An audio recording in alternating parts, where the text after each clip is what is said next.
Yes, hi. I am calling this number because I saw it on a bathroom wall.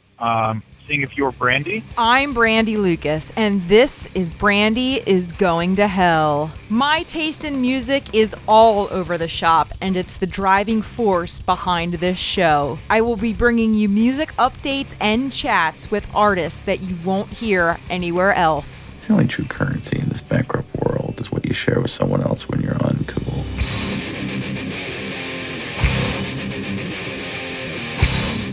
I was one of the ones that tried to convince him, like, hey, maybe you should try actually singing. Yeah, so I tried out singing in a band, and then from there, I got an offer from our friend, a gig at the Viper Room. So I went, okay, I don't really have a band right now. Jack, I've known forever as my bassist, is like my, adopted brother. I was like, hey, do you want to be in a band? And I had met Jack in a recording class, and I had recorded Mikey's previous band. We ended up jamming out a couple songs, and rest is history from there. It worked like magic. I'm Brandi Lukas, and that was Mikey, Jack, and Detrick of Orange County's rock trio, Desert of Talking Shadows. In this episode, the band talks about their debut album, Foreshadowing, released earlier this year, their successes and milestones with their 2018 single, Crucify, and what's to come.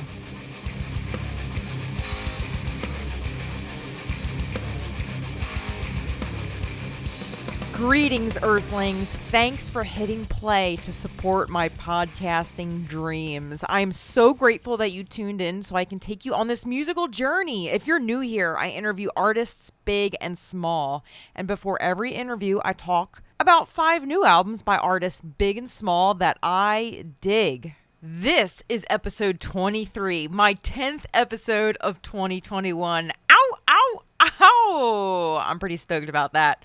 I'm pumped to have Orange County, California's rock trio, Desert of Talking Shadows, on the show. If you heard my episode last week, I highlight their debut album, Foreshadowing, on my new music highlights. Here it is again. Desert of Talking Shadows released their debut album, Foreshadowing, this past March. This young trio from Orange County, California is dope. They're like all of your favorite 90s alt-rock and hard rock bands had some sexy time and birthed a child 30 years later. The riffs melt your face, and Mikey's vocals throughout the record are so impressive. And guess what? You can hear my interview with them July 7th. So dive into Foreshadowing by Desert of Talking Shadows in the meantime. Check out Desert of Talking Shadows on socials and give them a follow at Desert of Talking Shadows while I dive into new albums that I dig. You can listen along to all the music I reference on my show via 2 5-star playlists that I created just for you. Brandi is Going to Hell, New Music I Dig, and Brandi is Going to Hell, My Dope Guests. You can find these playlists on Spotify by searching Brandi Lukas Airy or on my website, brandyisgoingtohell.com. But before I jump into all these albums I dig, I wanted to say I watched This Is Pop on Netflix. It's an 8-episode series covering pop music throughout the decades via informative themes and groupings, and I freaking loved that series. I watched it in 2 days. It was really good. Some of the groupings of the episodes are festivals, autotune, Britpop, Boyz II Men influencing all boy bands, the Brill Building, and more. Next, I plan to watch Summer of Soul. I've been really diving into music documentaries again, and I love it. I just love absorbing information about music. Anyway, let's jump into it. 5 new releases that I dig. East London's Snapped Ankles released their 3rd album, Forest of Your Problems, last week. They're odd ones, but I'm here for the ride. They claim to be forest folk descended from the trees. When you look at their outfits and mask combos, you'll understand what that means. Anyway, this album has a lot of post-punk, prog, and psych rock influences, and it's a rad listen. Check it out. Another album out the 2nd of July by an English band is Maximum Sorrow by Desperate Journalist. The band is a fun combo of Joy Division, Susie and the Banshees, and more. Joe Bevan's lyrics are sassy and the music makes you dance. Highly recommend. Clearly, I have an affinity for music that comes out of London. I swear that I just go down the list of new albums released. Anyway, next up is London MC Montener the Menace with his sophomore album, Anyone Home. This is a great rap record, and throughout it, Montener touches on suicide, mental health, and parenthood, in addition to his trademark sense of humor. You want a guitar record? You got one delivered to you from Earl Slick with his first solo album, Fistful of Devils. Earl Slick was David Bowie's guitarist during the height of his career in the 70s. This album has a retro feel and nods to some of the blues greats. Possum released their second album, Lunar Gardens, which is a psychic exploration with groove, jazz, and other pops of cosmic riffs along the way. It's truly a trippy journey, and I highly recommend taking it. And now, for the main attraction, all of the fellas in Desert of Talking Shadows. I'm so happy for their milestones so far as a band, and I'm so happy they got Foreshadowing out in the world. They're a young band with ambition, and I can feel that they have so much more in store for their future.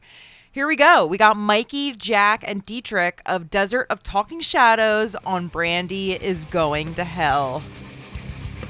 How are you? Nice to meet you. It's nice to meet you too. Great to meet you. Yeah, we're excited.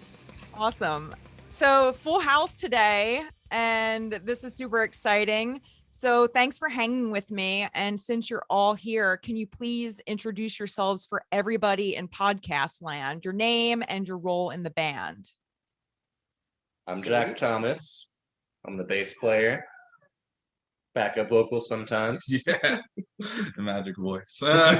I'm Mikey. I play guitar and sing.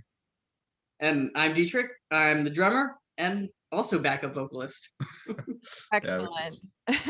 So we're obviously here to dive into your debut album, Foreshadowing, which was released this past March 12th. But before jumping into it, I'd really like to go on a linear journey up to its release.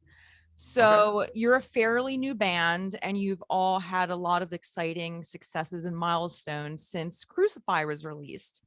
So how was Desert of Talking Shadows formed, and how do you all know each other? How far back do you want to go? Beginning.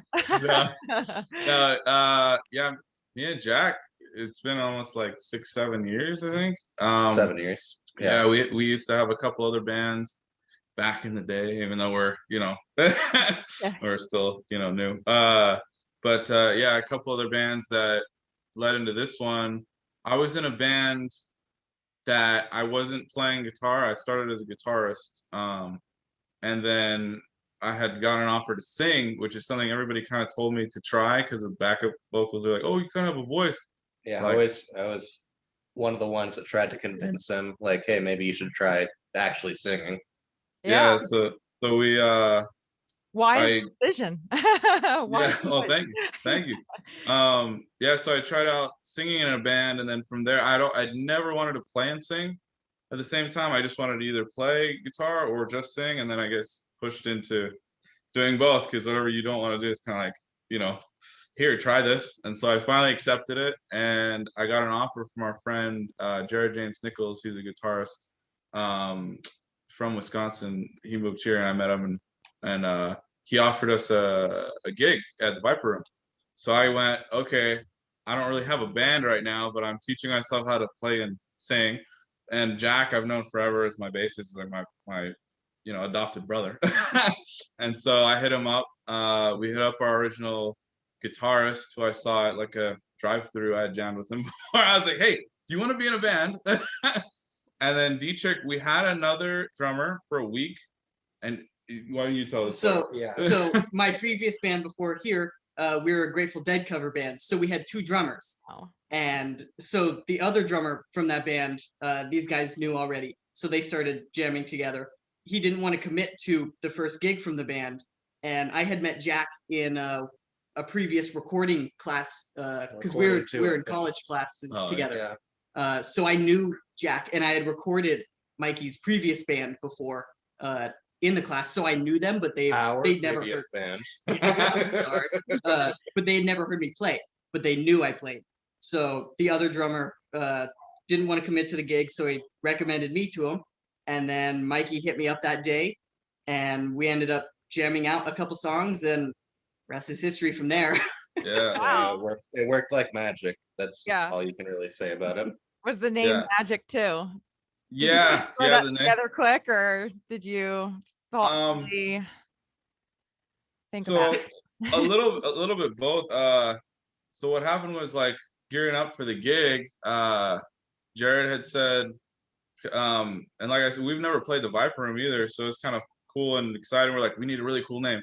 So I was sitting down, I love pie, so I was at Marie Callender's scratching down names, and I'm thinking, I think I got down to like 5 of them. I showed him a couple, didn't like it, and then I finally came up with 2. It was like Desert of Mercy and then the Talking Shadows. And our original drummer was like, why don't we combine the 2? So we combined the 2. It's like Desert of the Talking Shadows, and I was like, let's take out the and let's just do dots. This Desert of Talking Shadows. And yeah, then when Detrick joined, and we wrote a couple songs just for the gig, and it all came together pretty nice. Like the band, the name, and the first gig came together like That's so awesome. Do you remember what the first few songs of your career as a band were for that specific show? Yeah, and it's funny because we make jokes. One of his, it's called Vigilante, and to me, I didn't like the song. Like, we were just kind of writing songs to play, basically. And I remember bringing that one in, and after we scrapped it, ever since then, he always brings it up in practice. He's like, "Oh, why don't we play the best song we've ever written, Vigilante?" And he starts playing the drum beat. But we never play it anymore. Yeah, we don't play it anymore. But I believe it was that one. We played Crucify, and we played another one that we haven't released yet. It's for down the line. It's called Howling at the Moon, that a lot of people like, and then a couple others. Maybe even Waiting to Die. Maybe. I don't think. No, we finished. We had Apology of Dust, Masquerade. Yeah, we had all these crazy. Dead Fruit. Dead Fruit was in there. Dead Fruit. Dude. We were called Dead Fruit the first time we played too. Oh, at That the was at whiskey. the whiskey. Yeah, Yeah, at the or whiskey. the first time we played the whiskey. I should Yeah. say. They got confused. They thought our band name was Dead Fruit, even though that was just the only single we had out at the moment. Oh, that's funny. It must be so cool to grow up in the LA music scene. I mean, I grew up going to the Philly, like, and diving into the Philly music scene because that's where I grew up and went to local shows. So that's cool. It's really like a different beast out in LA. So that must have been awesome to be a part of. Yeah. Oh yeah. It's nice to be so close. Yeah, that's I'll awesome. say. Yeah. So back onto Crucify, this song was featured in the March 2019 issue of Classic Rock magazine in both the cover CD and as well as a write-up in the issue. And that's super exciting. So what led up to that moment after the song's release? Is there touring, radio play, etc.? Do you want to like throw it all out there? Yeah. So I believe when we put it out, and that was our first music video too. So we had hung out with a friend of mine I met through other mutual friends. He works with a band called Bad Flower. His name's Jordan Wolfbauer. And he's a good friend of ours now. He did that video in I think it was 4 to 5 hours. This is like the quickest video we've ever worked on. We basically went into this abandoned house and trashed everything. And I was gonna ask, whose house did you fuck up? We don't know. Yeah, we don't know. It was a random house. It was somewhere out in the desert in California City. Yeah. Don't know who owned it or anything. I don't think anybody did at the time. No. He had taken us there and said, basically, these are abandoned. I like your idea to trash the place. Let's do it and not fall, get hurt, basically. And then, later in the day, Jordan, the same guy who said that, fell through the actual floor, which thankfully he was okay, but he literally he's walking with his equipment and just fell through a hole. Yeah, the wood was pretty deteriorated at that point. And it was like a movie scene. But back to your question. So I believe it was also the first time we got on the radio. there's a guy named Mark Sovell, or Mr. Shovel, on KLOS, and I had met him through some other friends at actually I was backstage at like the Eagles of Death Metal show, and he was there, and I met him and said hi, and then a year later I saw him again at another show, and I gave him our CD. I said, would you please play this on your locals only show, you know? And it was super cool because that was, like you said, it was the first one. We put that in the Classic Rock magazine, and it was like radio play on KLOS in our hometown, which is really difficult for like a young band to do with no management, label, booking agent, nothing. And go from there to now, like it's everybody's favorite song. We play it last on almost every show. Yep. Which we like to, when we play sets, we like to switch it up every time. We never play the same set, but the one thing that stays the same is that song so far has been last. So until we have a new like Crucify. That's that was such a fun night shoot. So we went to In and Out. Yeah, we went to the In and Out. We listened to the first song that we could hear on the radio of ourselves. Yeah, and you know what? It was Super Bowl Sunday too. I remember that. Yeah, it was. Yeah, it was Super Bowl Sunday, and we all got in the car and ate burgers and listened to it. It was pretty fun.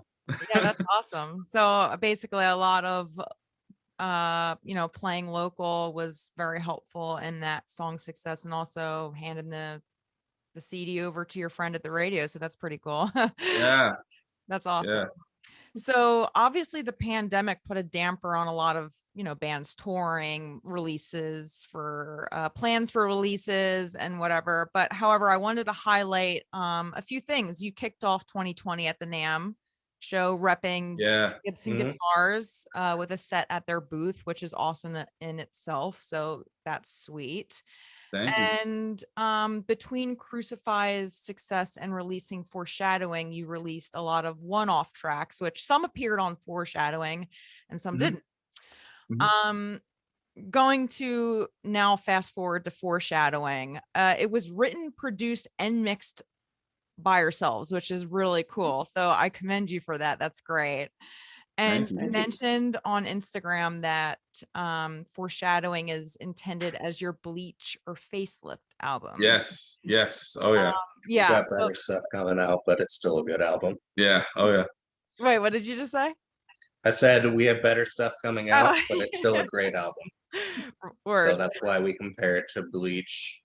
If you compare Bleach to Nevermind, you know what I mean? Fantastic debut albums by fantastic bands. And I kind of wanted to ask what this release means to you metaphorically as a band, since you compared it to such classics of other bands. Yeah, well, yeah, for us, like we said, a big part of it was the fact that we did it ourselves. Like Detrick mixed the entire album. It's funny because we're known for like being very diligent in our work around the scene as far as recording and writing and all that stuff. So we actually had an engineer. We went up to East West. We recorded it, and then the engineer quit because there's a lot of work for him. And he was like, "I can't keep up with you guys." So Detrick was like, "Okay, I'm gonna remix the entire album." He remixed it, and we basically were like, "Okay." Because at that point, also our guitarist had quit, and we had just finished the music video, and so we had gone, okay, what do we want this to be? Do we want to still put it out because it's been a year and it's been like these are the songs we want to show first? Because we came to the conclusion that it's because we have so many albums we've written that haven't come out, and we want this one to kind of just show this is where we were in, what was it, like early 2020 or like late 2019 was when it was kind of getting finished tracking, and we were like, this is what we can do now. We want to put it out to maybe get some interest in whatever, like a booking agent or something, and get a little help on that side and just show, hey, this guy kicks ass with the fucking drums. He's one of the best fucking bass players. I can sing and play guitar. Let's fucking put some songs together that show melody and show stuff that other bands don't do nowadays. They kind of like cater to the radio, and they're like, let me put some auto-tune on this and put the drums all aligned like this. And that's not us. It's like, I like Nirvana and Alice in Chains because they went in and said, okay, we have to play this live really, really great. By extension, all the old classic rock bands there was never any auto tune or crazy studio effects. We kind of just wanted to emulate that, just like the raw sounds of what we sound like, instead of, hey, let's record this and then put all these effects over it that are going to change the way we actually sound. Yeah, like words right out of my mouth as far as the word raw is concerned. It's a very like transparent, raw, sick as fuck album. So yeah. Thank you. Thank you. Yeah, and metaphorically, it would mean like, here's what we've got for you to show that we don't mind putting out songs that are raw like that, just to show that we're going to progress throughout our career, rather than putting out, because we have songs that are like more that could make the radio and do all that stuff, and we can make it all polished and put it into this nice little box, and we don't want to do that, because it's like, we have our whole career to put out great songs and things that we care about, just like this. We cared about this album, but we want to do it right at the right time, when we feel like, hey, maybe my style of playing is really good on this part for this particular time in our. So like, for example, Queens of the Stone Age, they started very like, I mean, you would know probably better, pretty raw with regular or just the what's it called, the self-titled album. Yeah, and then they moved on to Songs for the Deaf, which was like a lot more, I should say, in the middle of their career, a lot more like brash and heavy, but with the nice guitar lines and the harmonies and all these additions throughout their career, where now when you hit Billings, it's like a lot more dancey. So like, that's what we want to do. Foreshadowing, basically they had a strong sense of progression. Okay. They got better and better with everything that they did. Nice. Yeah. And what would you say your foreshadowing, your growth as a band, or what was in your mind when you picked that title? Yeah, so like with that album, it's very much like we said, it's a couple guitar tracks that are really raw tones, like probably used the same guitar for most of the tracks, and then the drums, each one of them were live takes, and they were like some of the first takes in that session of each one. Detrick doesn't fuck up. Almost all of those tracks were done on the same day, all in one recording session. So we just tried to take our live performance of that and just show people what we can do. And it's Foreshadowing is its own piece of where we were when we recorded that in 2019, and it's just showing people what we're capable of in the future.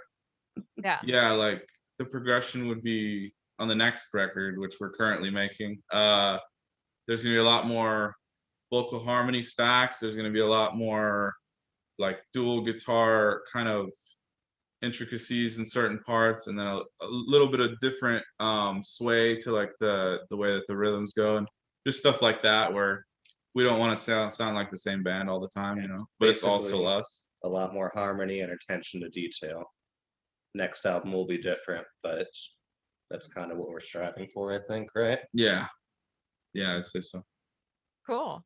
Yeah, you basically answered my next question, because you did put out into the universe, about October 2019. You said this is where you were, when you were making it, and you answered it. How you think you've grown since then, and what will influence the next record. So it sounds like it's going to be great. Yeah. You have a lot of stuff in the can already, or? Yeah, we can send you some rough demos. Oh, fun. Yeah, if you like. We do want to announce we are going to release on July 9th. We're going to release 2 tracks that are like punk tracks we did in the garage. Same kind of attitude of the first record, but they're they're songs that we didn't get a chance to put in the studio, and I think one of them we wrote after anyway. So we just thought people enjoyed the record. We put out a bonus track after that, and we're like, let's put these out, and then we'll probably wait for the next release for a while, while we're finishing it up in the actual studio. So. That makes sense. And it's great because now that, live music's back and kicking, for the most part, it seems like, it's pretty cool to see it all happening in different parts of America and the world. you have this whole album to play, which, you know, sounds like you've played most of it, you know, up until this point, but now actually like this is our album, people can take it home with them and it'll be really exciting and rewarding. So that's great.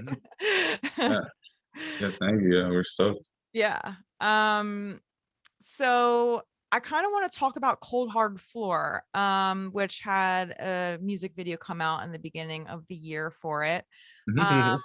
The letter in the mailbox said, Sam, life is full of difficult tests. You are stronger than you realized. You will come out of this a better man. Good attention to detail. Yeah. It's a very chilling video, especially if you know anyone who struggles with addiction personally. It captures the feelings in the storyline and the way it's shot. So Sam's the character in the music video. Is it based off of anyone in real life? Is it like some kind of thing you were capturing in the moment of writing it? At the time it was based just on fiction, but then it kind of was weird because it imitated life a couple months later, at least for me, sitting around and thinking. It did for me too. Yeah, and because we were all just like, damn, we can't play our instruments live for people, which is how we give joy, you know, we receive and also give joy. So we were like, you know, drinking a lot and being like, well, this sucks. but obviously, like the note says in there, it's like everything that's bad that ever happens, I believe, has a purpose to make you stronger and take you into positivity and growth, you know, throughout your life. And personally, for our music, it helped a lot because, like, after that video was finished and we released it, and everybody was digging it, it really sparked some new music that was like, dang, maybe we should not go in that direction necessarily, because all this new stuff doesn't sound as like, I guess, with the clean guitars and then that kind of like style of that song, but the lyrical poignancy has upped its game, like that song, and some other like topics of you know, relatability to I guess being human. So as for, you know, on foreshadowing, and it was foreshadowing, I guess, the, you know, how you felt and everything too in the long run. But that's, yeah, it's a great, it was filmed really cool. Do you want to talk a little bit about the way it was filmed? Because I know you mentioned that there was some inspo for that. Yeah. You want to take that one? So we again filmed that with our friend Jordan, who filmed Crucify for us. Did it in a couple days. Great guy. And so Mikey has been getting into a lot of different films. So he'd pick and choose kind of little scenes of different movies with different effects and kind of how scenes were shot. And we tried to emulate that. So we have a couple movie influences from there in the terms of how we kind of tell the story with that. And we toyed around with kind of how we wanted the story to go. There was maybe 10, 11 different versions of how we wanted it to go. And then we filmed it, and then it turned into something completely different. Something that we didn't even think of at the start. And it just came out better than we could have thought. A lot of scenes that we filmed that never got put into there as well. But it's for the better. I think the music video turned out perfectly. Yeah, it was great. I loved all the different scenes too, like the overhead in the pool and everything. And yeah, it was pretty sick. Yeah, I liked it a lot. Thank you. Yeah, those were fun. It's funny because like I think that one was the last second, the pool shots, because we were like, we need band shots that kind of look really cool. And my pool in the backyard, we had to drain it because it was summer and disgusting. So we drained it, and I kept telling my dad, please leave it drained for like 2 more days. We're gonna shoot a video. And he's like, okay. So we just threw all our stuff in there. And a funny thing I thought would be worth mentioning is when we did Crucify, we did a straight up, it was like a playthrough at normal speed. This one was like double time. So basically, instead of so the whole point of the like, double time, I was like all quick. The whole point of the double time was so they could slow it down and it would look slow-mo a lot cooler, you know. But having us play that song twice as fast was not an easy thing. Oh, no. Yeah, it was ridiculous. It was like Detrick, like it on a sounded punk song. ridiculous. It felt ridiculous, but it looked so good on camera. Yeah. Nice. And for your album Foreshadowing, because you're such a new band, and I interview everybody on my show between big and small just because I love highlighting cool artists and their stories. If somebody's listening to your band for the first time and they obviously go to Foreshadowing, what is a song each of you would pick to be like, you got to start with this one? And you can all have different answers, but First, if I'm telling a first listener to start, I would probably say Thunder. okay. But my personal favorite on it is The Worst. So anybody who knows the band, I would tell them to listen to that one first. Okay. For newcomer, Thunder or probably Cold Hard Floor. That's like the ease into it, because we have other songs that are heavier, bigger riffs. But I think a lot of people like those ones, and that's why I think Cold Hard Floor was the last single because of that reason. We were like, let's give them something that maybe a first timer would be totally into. So I would say Cold Hard Floor as well. It's just it's a strong. It's a beautifully written song, and something that I think the majority of people that we show it to would like, even non-rock listeners. Nice. And I want to talk about the bonus track for a minute. It's like completely different than like everything on the record. Where was your head at with that one, and why didn't it make? That's your story. Yeah, I was pretty pissed off at that time. So I had this pizza job and it sucked, and basically everything was going wrong, like we said, in the quarantine. Drinking a lot, sitting here in this pizza shop. We just got quit on by our engineer, and so just everything sucked. And I was like, you know what? I'm listening to a lot of Outkast, and I really like the kinds of flows, and I always would practice stuff like that. And so in the pizza shop one day, I was like, you know what?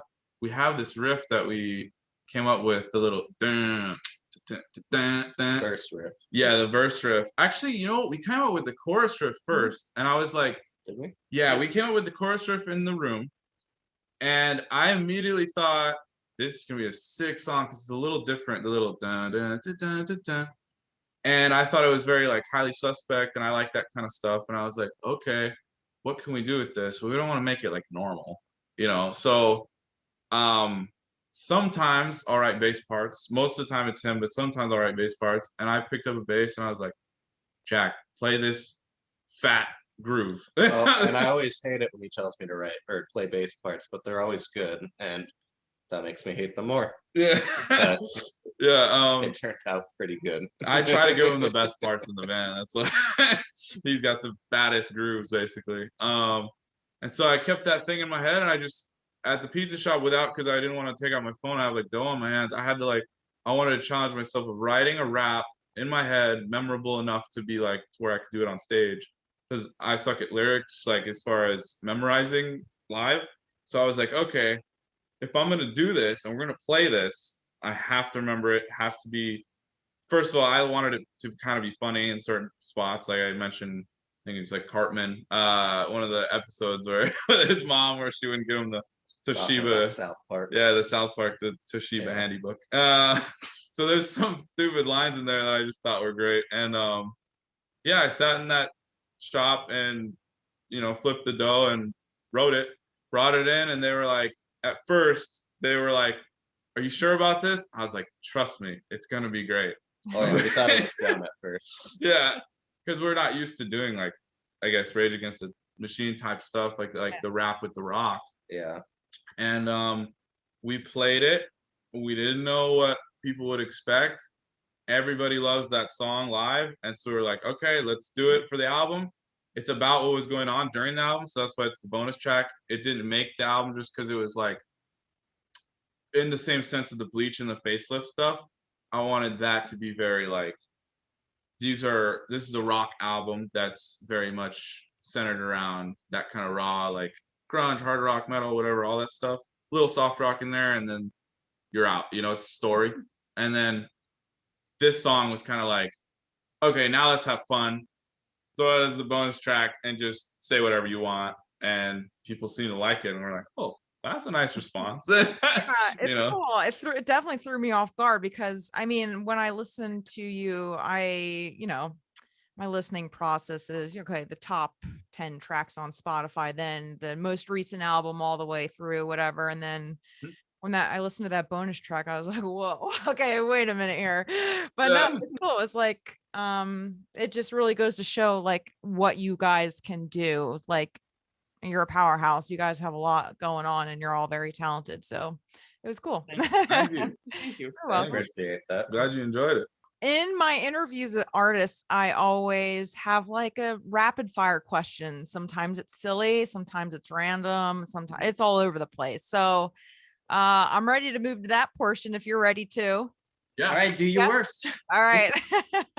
I'll start easy on you. If you could travel anywhere in the world, where would you visit and why?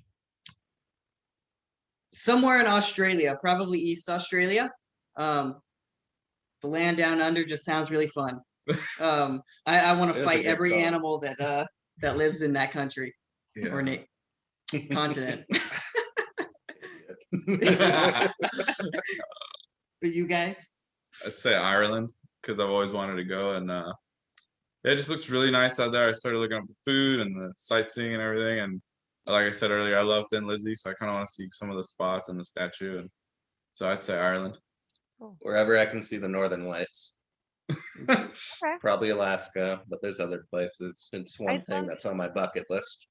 Very cool. That would be amazing to see. I've wanted to see those as well. If you were a transformer, what vehicle would you turn into? It's a good one. Probably a Corvette.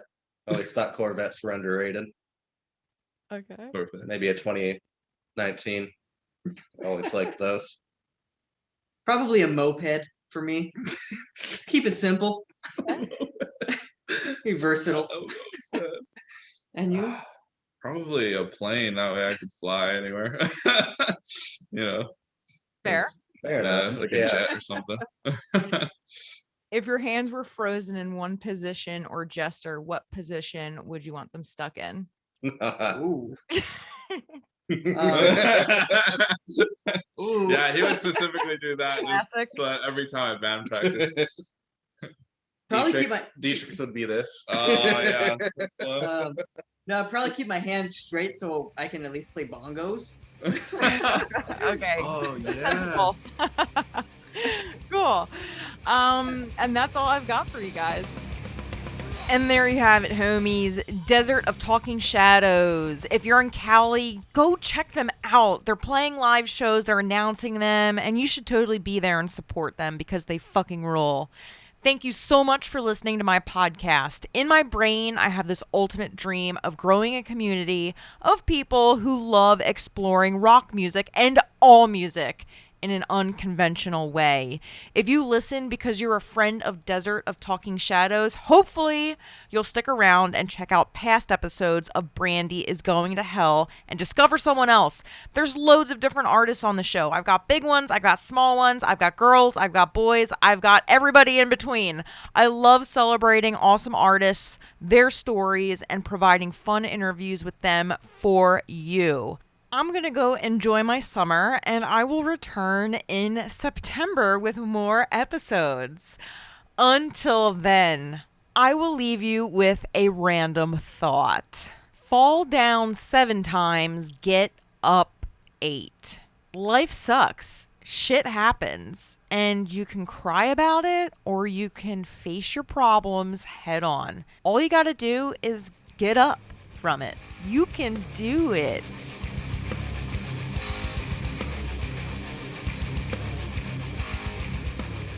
Thank you, yes you, for listening to Brandi is Going to Hell. I have a lot more thank yous in order for making the show come alive. I want to thank Celeste Giuliano for her amazing pinup photography. I dreamed of having my photographs taken by her in order to make my podcasting dreams come to life. So thank you, Celeste, and your team for making me look like a hot mama. Thanks to Crystal Rugel for her design direction for my new logo. Spent many nights texting her late. What do you think about this? What do you think about that? And she was such a great resource. Shout out and many thanks to Ryan Hanratty at Frosted Green Productions for all video production. My man, definitely don't want to be fucking with video, and you've saved my life. My amazing husband, Mike Airy, for always believing in me and bridging the gap between me and amazing artists. I love you and you're my rock. St. Neots hardcore band Impact for the music throughout the show. You can check out their EP Strength Through Loyalty on every streaming service.